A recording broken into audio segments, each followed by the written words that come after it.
Okay, hi. So we're going to move on to section 3, the last section of lecture 4, and I'm going to introduce dimensionality reduction and then move on to classification. So what's the motivation? So we saw in the Golub paper that they examined 6,817 genes for 38 bone marrow samples. That results in a fairly large matrix of numbers, 6,817 by 38. It's almost impossible to see trends in such a large matrix of numbers, even if we were to plot it out as a heat map, clustering the samples, clustering the genes, in a similar way to in the last lecture. It would still be difficult to see sort of visually what's going on. And with modern Affymatrix chips, RNA-seq, this would be 25,000 samples, and for diseases, common diseases like lung cancer, breast cancer, this number of samples, you often have sort of 5,000 samples. So once we've got a 25,000 sort of by 5,000 matrix of numbers, it becomes almost impossible to see anything. So dimensionality reduction is all about taking this huge high dimensional data and reducing it into a much lower dimensional representation, usually in 2 dimensions or 3 dimensions, so that we can put it into a paper, on a bit of paper, if it's 2D, or visualize it as a 3D scatter plot. One of the other key uses of dimensionality reduction is to have a very large number of features going into a method. So maybe 25,000. Now this is what the CAN paper does. It takes thousands of genes as features as input, and it uses principal component analysis to actually only take the 10 most significant principal components. So it's reduced it to a 10-dimensional space. And then this can be used for supervised learning, usually classification. So the key idea here is that we want to maintain the key features of the high dimensional data while reducing the dimension of the data. So we'll see that. So one of the key techniques used for biological data in terms of dimensionality reduction is principal component analysis, or PCA. So this is an example. You would have possibly covered PCA in other modules, and you would have had its matrix formulation, how you actually do it with sort of matrices. But I want to give you an intuitive feel in terms of visualization of what's going on. So in this particular example, we have 3 genes, gene 1, gene 2, and gene 3. So typically there would be a lot more genes that we have to worry about. So we would be working in maybe 1,000-dimensional space, but for visualization we're going to work in 3-dimensional space. So this is the gene space, and for each sample in the experiment, it is given as a single point in this gene space. So we have sample here, and in terms of the coordinates, I think you have to excuse my art, or the lack of my art, but so this sample here might have gene expression values, say 10 for gene 1, say 3 for gene 2, and maybe 7 for gene 3. And similarly, all of the other samples in the space will have particular gene expression values for gene 1, gene 2, gene 3.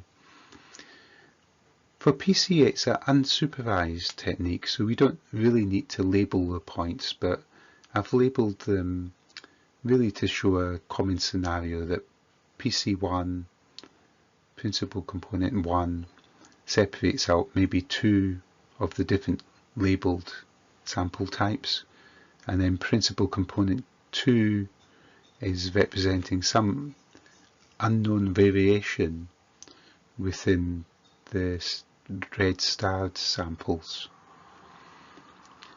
So how does PCA work? Well, what it does is it looks for the maximum variation within the axes, and you can see that along this axis the maximum is the maximum variation in the data points.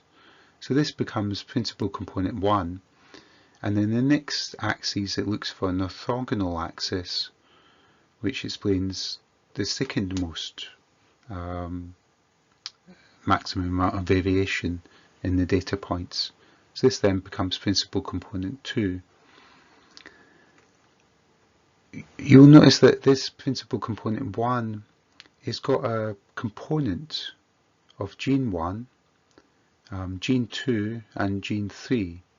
So these are the loadings of gene 1, or the weights of gene 1, gene 2, gene 3. So principal component 1 is a linear combination of these 3 genes, and that's why it's useful in a biological context, because what often you have in biology, you have gene regulation pathways or controlling enzyme pathways where maybe 10 genes all go up in expression level all at the same time, or they all go down in expression level, depending, say, on the availability of glucose, or they might all be high in certain samples and low in other samples. And that's because they're co-regulated, they're controlled by potentially the same transcription factor, a bit like what we saw in the Streptococcus pneumonia. Right at the start, that sort of clustering of the Streptococcus pneumonia data over time. Then in that case, what PCA will do, if that's the dominant feature, these genes going up and down, these 10 genes, PCA will work out that's the principal component, and it will weight all of those 10 genes. If they all go up and down equally, they will all give them sort of equal weighting, and then 0 weights on the other 1,000 genes. So these principal components are representing coordinated movements of genes up and down, and it may even be anti-correlated, so with the weights possibly being positive and negative, so 5 genes go up at the same time as 5 genes go down. And that's why PCA is so useful for decomposing a biological system, because it can represent all of these co-regulations of genes going up and down at the same time. So you might have a complex biological system, but there might be 200 genes that all go up and down in certain conditions, and then another 50 genes all going up and down in some other condition, and no other differences.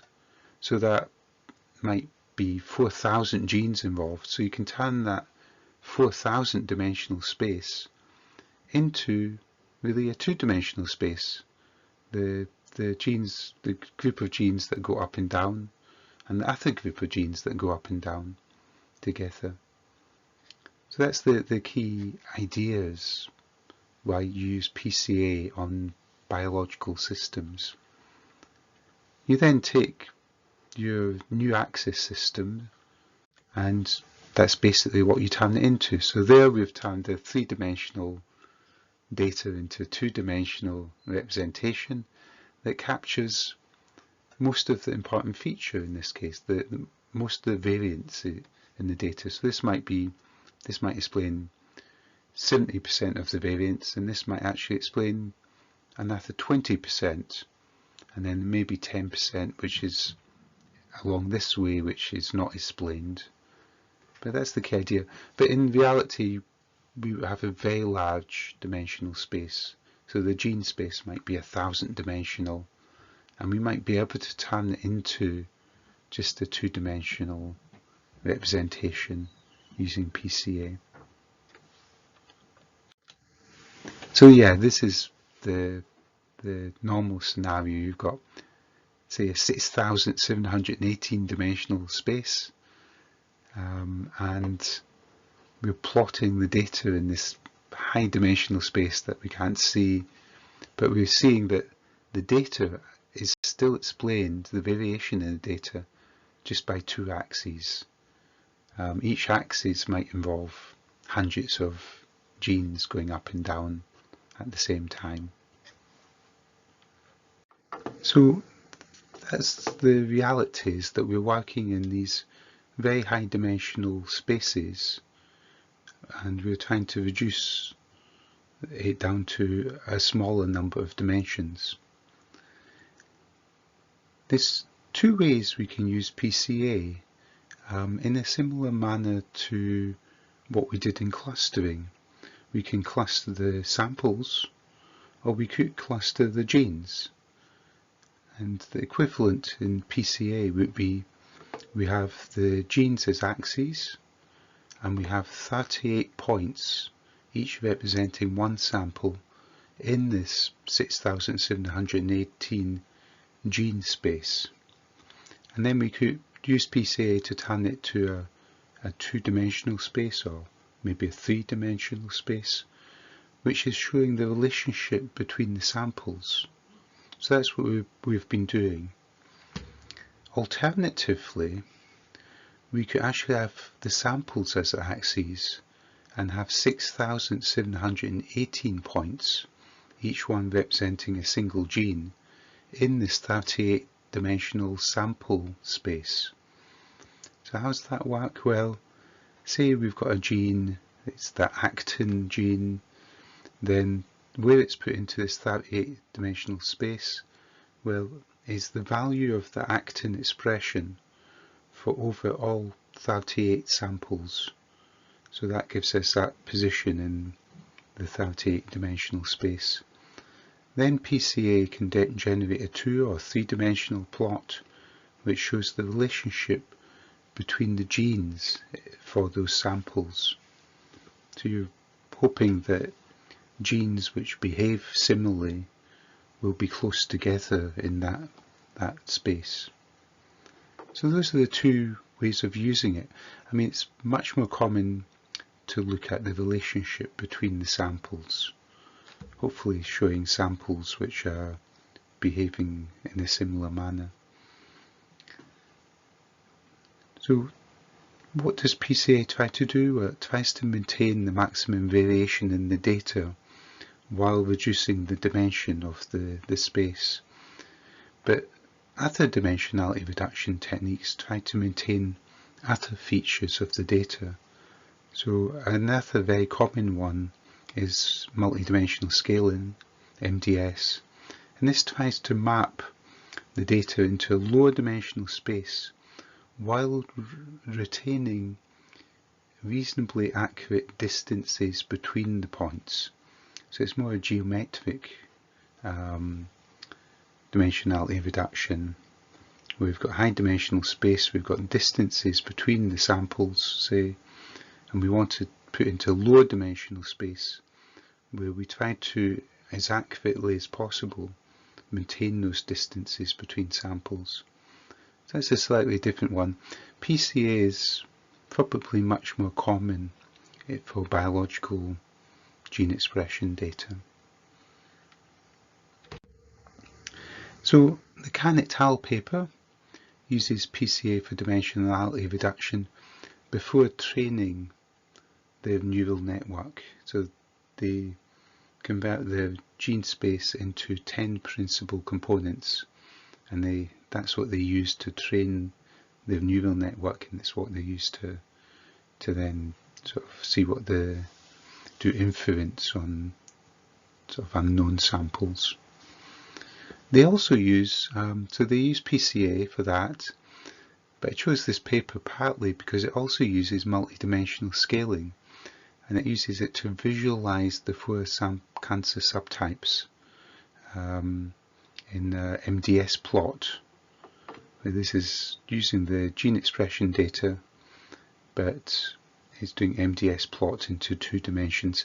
You can see that the different samples actually cluster reasonably well together, showing that the gene expression data for each type of sample is similar to the same subtype, but is different from other subtypes. So it's a good way to visualize data.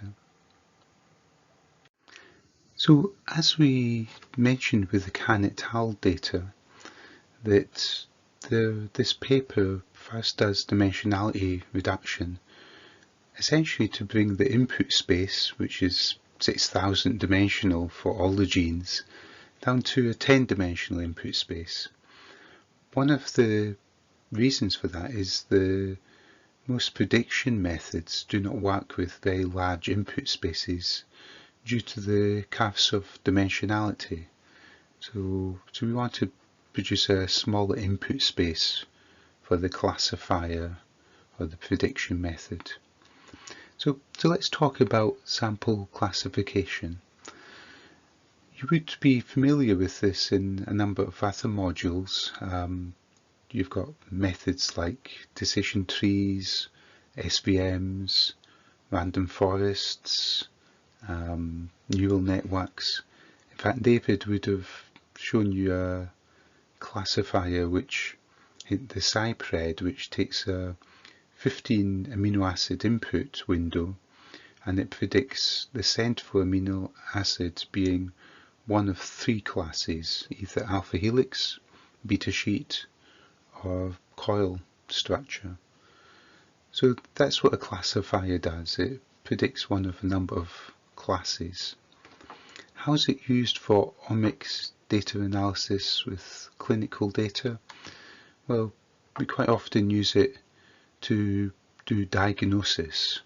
So that's actually diagnosing if a sample, if it contains data from often normal or cancer, or it might be a particular type of cancer, so distinguishing acute myeloid leukemia from acute lymphoid leukemia. So that's diagnosis, diagnosing a particular disease given a sample. It's also used for prognosis, so that's really how that disease will progress. What is the time course of that disease? And it's also used to determine effective treatments. So is a treatment choice of sort of chemotherapy or radiotherapy a better choice for a particular sample? So this is very promising areas for precision medicine and omics data. So we have cluster analysis, like the hierarchical cluster analysis allows class discovery. You don't have labels, you just discover subtypes of a particular cancer, for instance. Classification allows class prediction. We start off with the training data set containing omics data with labeled classes. We then often train it with hyperparameter optimization using a validation data set, often using cross-validation for that. And once we've got a final trained model which has been optimized for particular hyperparameters, we then can test it determine its final accuracy using independent test sets. So that's generally the process which you probably are familiar with. We're going to again demonstrate how this works for omics data using a very simple classifier, a k-nearest neighbour classifier, which is actually quite an effective one for microarray data.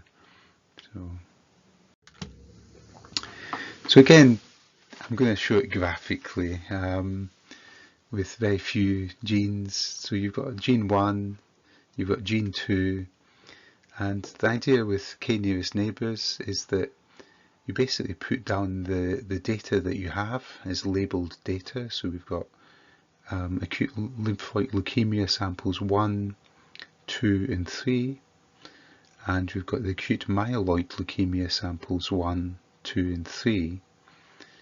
And then when you have to predict a new sample, you put it down into the space and you look at a number, k equals 3 in this case, a number of nearest neighbours. So this one would be have the ALL 1, 2 and 3 as the 3 nearest neighbours, so it would be predicted as acute lymphoid leukemia.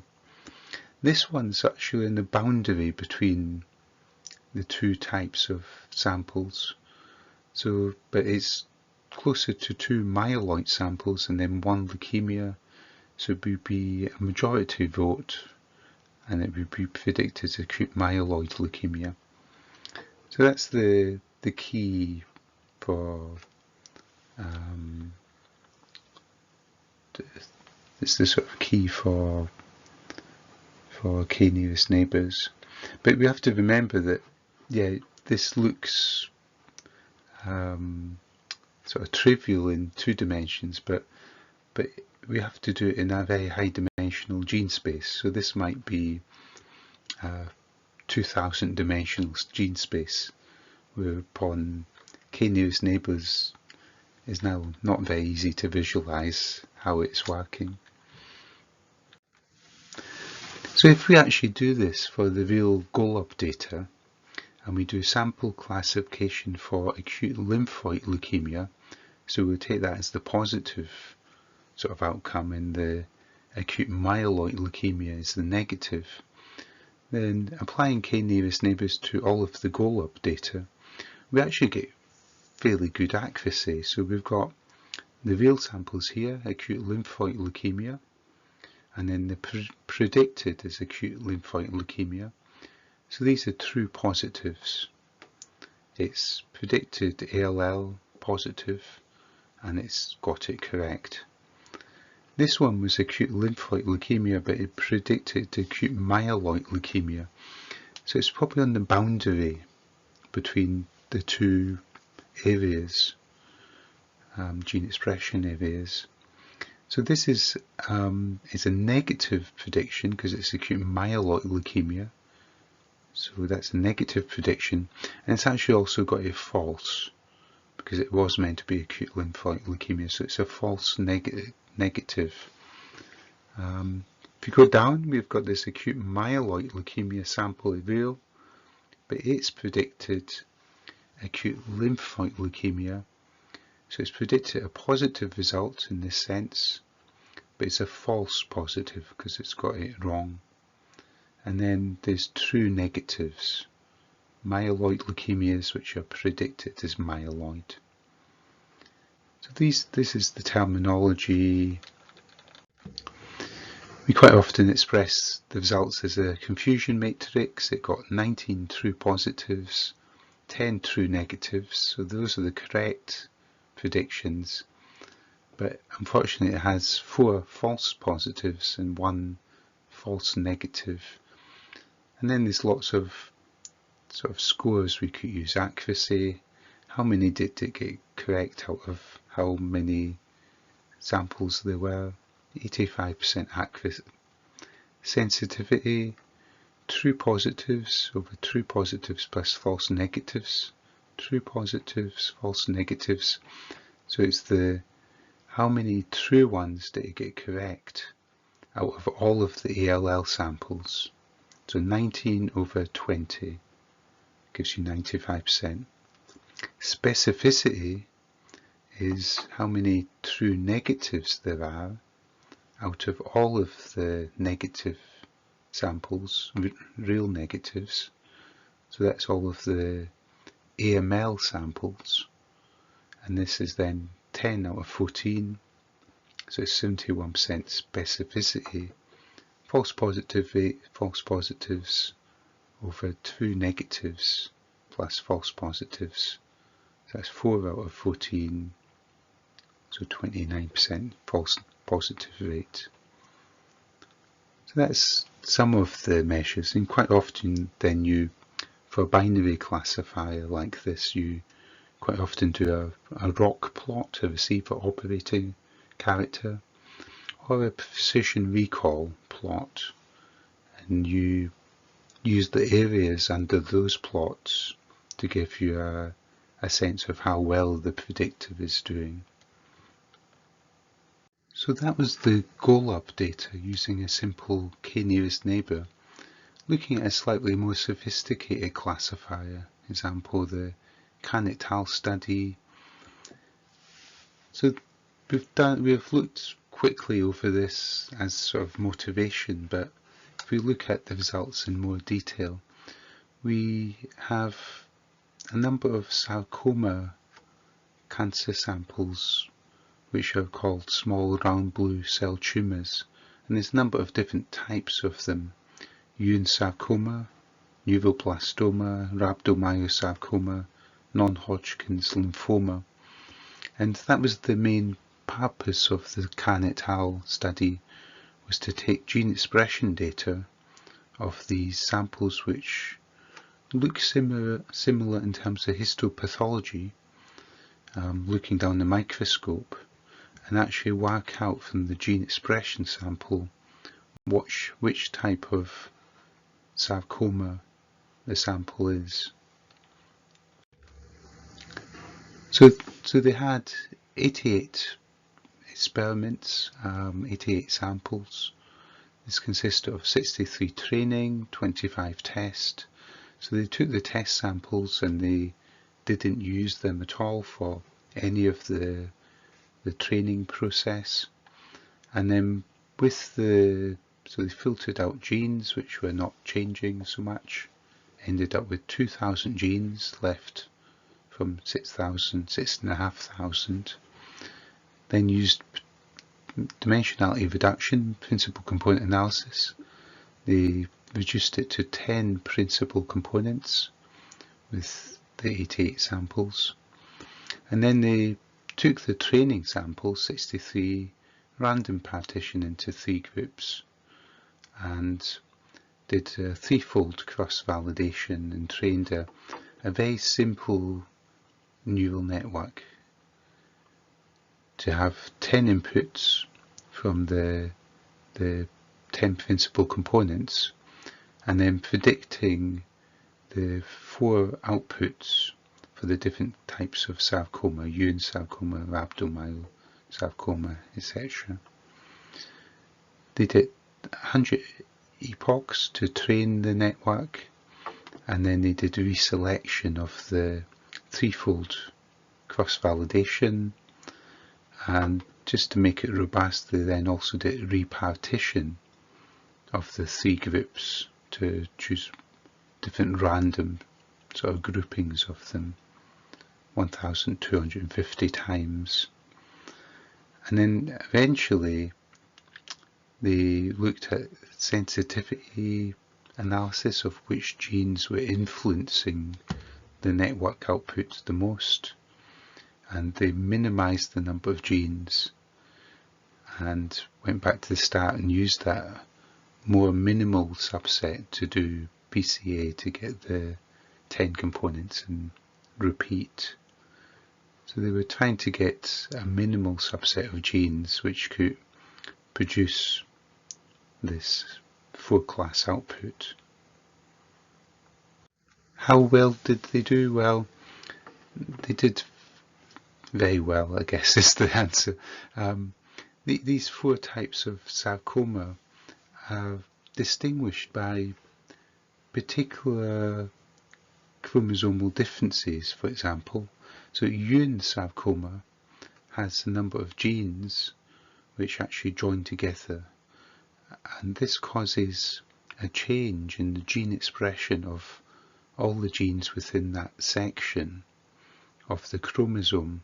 And this is why PCA is useful, because if you have 100 genes in a chromosome section and it's deleted, then all 100 genes go down to 0.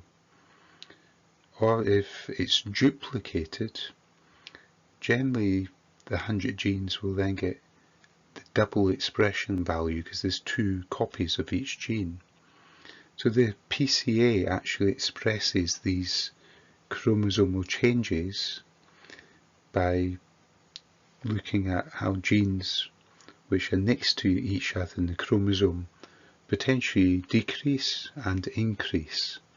So this is why PCA in this case is very good at summarising the changes in gene expression which actually get brought about by changes in the chromosome structure in terms of deletion of bits of chromosome or duplications.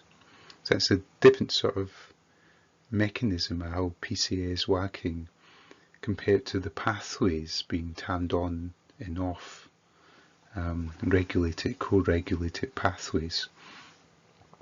So these are the 25 out of sample testing data set, and you can see that the prediction for the first one says that it should be neuroblastoma 0.76, and so it makes a classification in neuroblastoma, and this is so confident that this is so much higher than other ones, so they used a threshold method to do that, that it gets diagnosed as neuroblastoma, and it was correct, neuroblastoma type C, that the histopathologist is diagnosed from looking at microscope slides.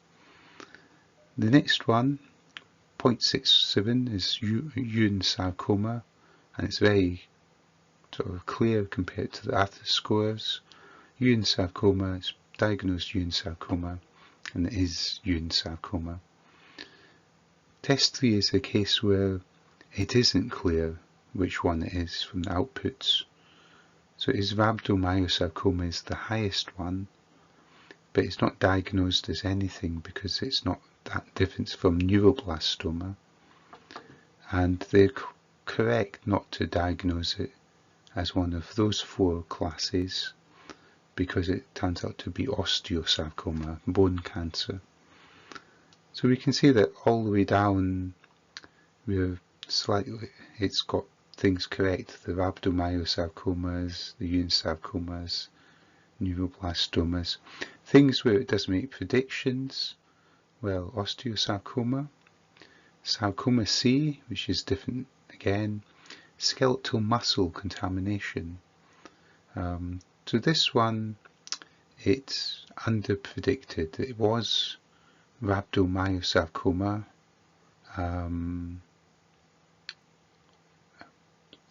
but it wasn't strong enough. Although it was 0.68, it just wasn't strong enough to be diagnosed as rhabdomyosarcoma. This one was prostate cancer, so it was correct, not predicting anything. Skeletal muscle again. Again, this is Ewing sarcoma, but it was not fully diagnosed because it was 0.4 and then 0.3. So it's everything that is diagnosed, it's actually got correct, but then some of the samples which were one of the classes, it didn't diagnose properly. So it is done very well using this very simple sort of machine learning approach. Okay, so this is sort of the final lecture where we've gone over lots of approaches to apply machine learning to omics data and how they're actually used in terms of diagnosis and clinical aspects. We looked at t-tests, or really linear modelling for more complex experimental designs, to detect differential gene detection. There were lots of caveats due to the small number of replicates and the large number of genes. We looked at clustering for class discovery, for instance finding new subtypes of cancer. We looked at heat maps to visualize large numbers of genes between large numbers of samples and see visually what is happening with the genes.